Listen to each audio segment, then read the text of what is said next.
Boker Mevorach les filles, j'espère que vous êtes en pleine forme, Be'ezrat Hashem, avec beaucoup de remerciements encore et encore. On n'arrêtera pas de te remercier Hashem de nous permettre d'étudier et de nous remplir de joie, de vitalité, d'espoir, d'énergie en étudiant la Torah dès le matin. On continue en fait sur la force des mots, sur la force en fait incroyable, merveilleuse, créatrice en fait des mots pour créer des réalités dans notre quotidien, des réalités qui sont source en fait de construction. Comme Hachem a créé le monde avec ses paroles, nous on a la possibilité de créer, d'épanouir, de développer, de transformer notre réalité avec les mots. Il faut savoir un postulat de base avant de continuer. Celles qui n'ont pas écouté le premier cours, il est impératif de démarrer par le premier cours pour comprendre en fait les yesodot, les principes fondamentaux qui régissent cette force merveilleuse, cette force créatrice des mots. Hachem, il a regardé la Torah et il a créé le monde. Ça, c'est quelque chose qu'il faut savoir. Pourtant, c'est lui qui avait écrit et qui a écrit la Torah. Alors, pourquoi il avait besoin de regarder la Torah pour créer, grâce à la Torah, le monde? Ça, c'est quelque chose qui est structurant, qui est majeur et qui va expliciter après combien il faut être extrêmement zéira, prudente et vraiment en conscience de ce qu'on a entre les mains quand on parle et quand on pense. On a dit qu'on avait deux façons de s'exprimer, par la marshava qui est donc par la pensée qui est en fait nos mots intérieurs et par la bouche qui permet d'exprimer nos mots à l'extérieur. Donc en fait, il faut comprendre que notre monde, il a un mivné, il a une construction intérieure. Nous, ce qu'on voit avec nos chairs et de sang, on voit des choses qui sont matérielles, qui sont quelque chose qui sont accessibles de manière extérieure. Mais il faut savoir que pour avoir créé le monde, Akadosh Baruch Hu a dû insuffler dans notre monde un mivné, une construction intérieure. Et vous savez comment le monde il a été créé en regardant la Torah?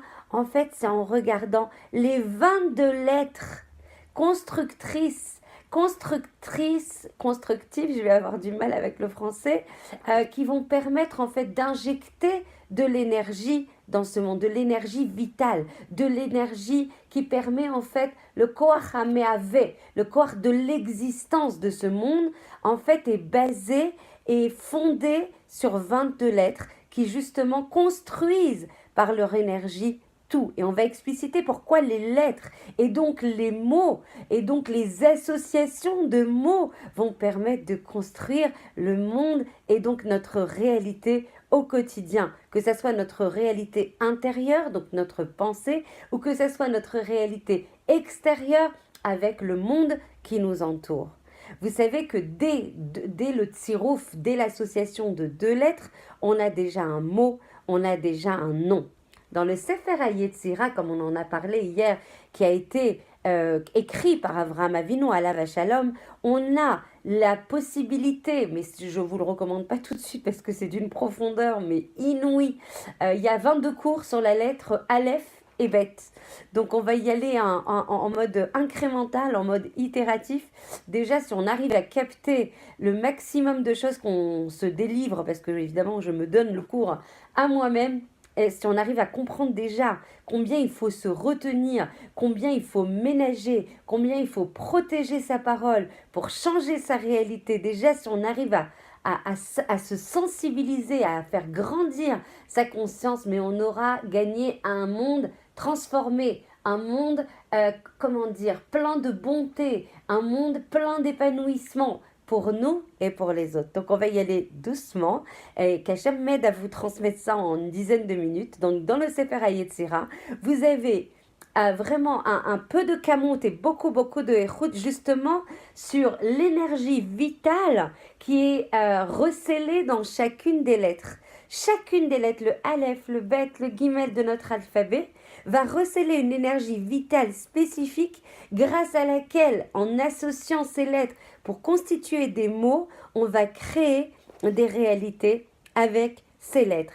Les lettres constituent en fait, et ça c'est un point structurant qu'il faut absolument intégrer, quitte à réécouter le cours, les lettres constituent des outils qui ont permis la création du monde et c'est ce qu'on va expliciter. Pourquoi par le biais des lettres, pourquoi les lettres constituent-elles un vecteur de création du monde?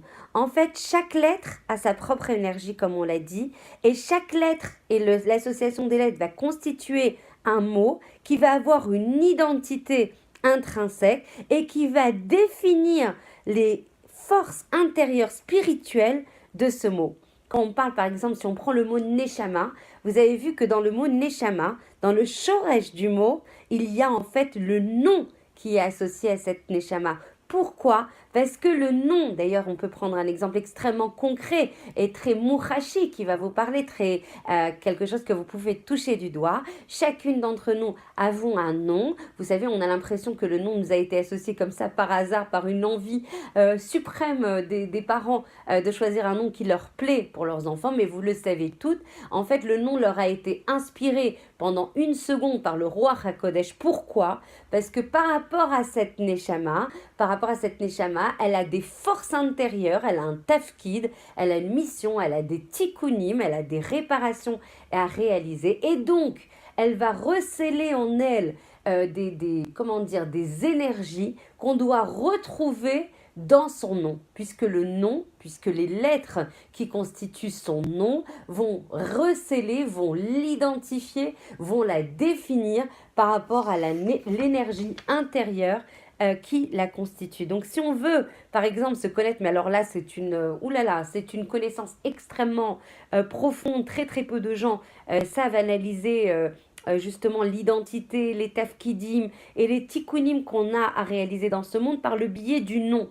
Il y a très peu de gens, mais il y en a.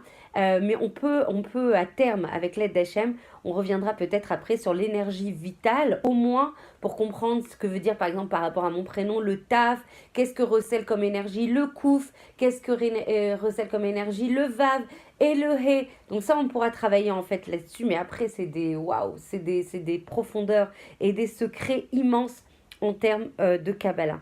Donc en fait, si on veut connaître son nom, et son tafkid et son tikkun, on peut travailler avec des gens, des spécialistes, et c'est pas n'importe qui, et c'est pour ça qu'il faut absolument pas changer son nom, j'ouvre une parenthèse, mais essentiel, sans avoir l'accord d'un gaon, d'un gdolador. On peut pas faire changer son nom comme ça, et ça se fait selon des processus de communication, à la bête Knesset, à part un rave. On peut pas comme ça arriver en Israël et se dire, allez, je change de prénom parce que je suis arrivé en Israël. C'est bilti efshari, parce que vous allez comprendre par ce cours avec l'aide d'Hachem que les lettres vont être la possibilité de recevoir le Or En Sof qu'Akadosh Baruch Hu veut nous envoyer parce qu'il veut nous faire du bien. Depuis la création du monde, Hachem nous envoie une lumière infinie. Et comme nous, en tant qu'être fini, on ne peut pas recevoir cette lumière infinie, on n'a pas les kelim pour recevoir l'infini, alors Akadosh Baruch Hu va passer par les lettres, que ce soit les lettres de notre prénom et de notre nom, et des prénoms et des noms de nos papas, de nos pères et mères, et que ce soit par les mots de la tfila, que ce soit par les mots du limud Torah, que ce soit par les teilim, que ce soit par tous les moyens où on passe par des lettres en hébreu, on va recevoir, ça va être un moyen, ça va être une capacité, une mesugalout pour recevoir la lumière d'Akadosh Baruch Hu qui nous envoie sans afsaka aucune, sans discontinuité aucune depuis la création pour nous faire du bien. De manière générale, encore un autre postulat, parce que sans ça, je ne peux pas avancer sur les cours, il faut comprendre, mais celles qui ont étudié avec moi le savent déjà, Baruch Hashem, en fait, Hashem, il veut nous faire du bien depuis la création, donc il nous envoie de la lumière sans arrêt.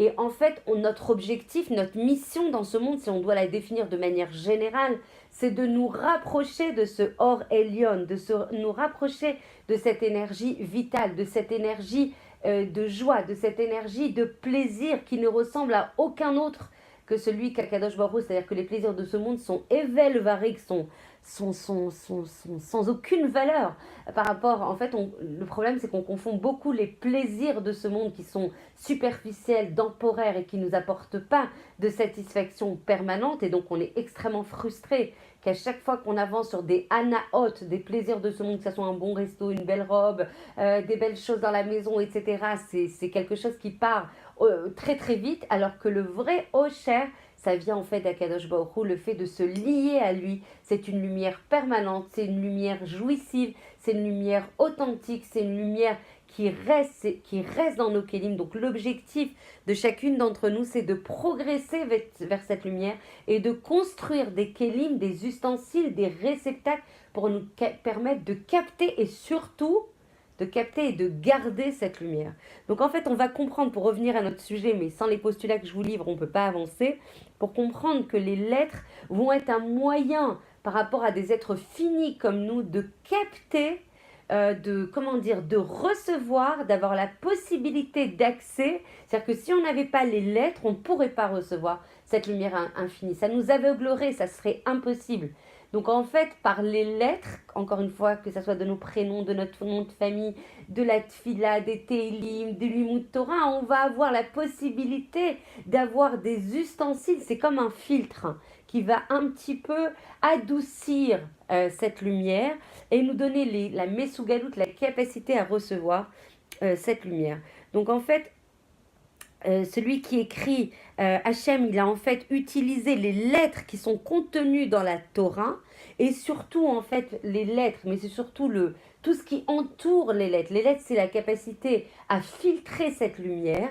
Et qu'est-ce qu'on reçoit? On reçoit toute la lumière en-sophite qui a été, qui a été formatée pour qu'on puisse la recevoir. C'est comme si on avait, celles qui ont fait un petit peu d'informatique, ça a été mis au format pour que nous, en tant qu'êtres finis, nous puissions recevoir cette lumière. Donc si on fait des choses, par exemple, malheureusement, des avérotes, des choses contre le ratson d'Akadosh Baruch Hu, on va mettre malheureusement des choses, des mechitsot, des séparations qui ne vont pas nous permettre de recevoir cette lumière, et c'est pour ça qu'on se retrouve dans une vie d'épreuve, dans une vie, de réparation, dans une vie de nissionnot, dans une vie où justement on est le contraire de notre tachlit, le contraire de ce qu'a voulu, de la volonté d'Akadosh Baruch Hu, qui est de nous créer pour nous donner.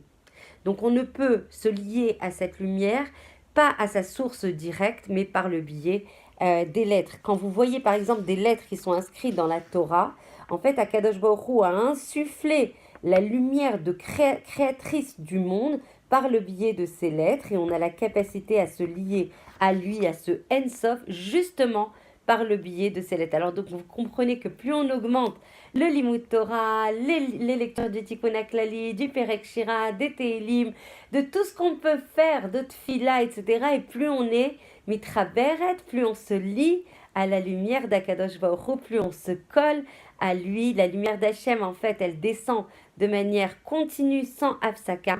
Et les lettres, les mots, les marchavot sont les kelim qui nous permettent justement d'accéder à notre intériorité, d'accéder à l'intériorité de notre monde, qui soit matériel ou qui soit spirituel. De là, on tire des enseignements extrêmement profonds qu'on doit ramener une fois qu'on a appris tout ce qu'on a appris aujourd'hui. On doit comprendre l'impact, la portée, le koar à dire, la force merveilleuse des mots qui peuvent construire ou chas v'shalom, détruire, puisque chaque hôte, chaque mot, chaque phrase qu'on va prononcer va être porteuse d'une énergie créatrice, constructive, épanouissante, renforçante, réénergisante. Je suis sûre que le français il est pas bon, mais c'est pas grave, vous m'avez comprise. On va être indulgentes les unes avec les autres. Donc vous avez compris qu'en fait, il va falloir faire très très attention. Et encore une fois, avec l'aide d'Hachem, on va travailler sur le Koach Hashtika, la force du silence, et ça sera la transition pour notre prochain cours. On va dire que celui qui sait parler, en fait, c'est celui qui sait se taire. Parce que justement, le fait de se taire, ça va permettre encore plus d'avoir une otzma, d'avoir une force au niveau du dibour qui est absent. ça va avoir encore plus de portée. On va avoir un Kéli encore plus rachav pour recevoir la lumière d'Akadosh Baruch Hu.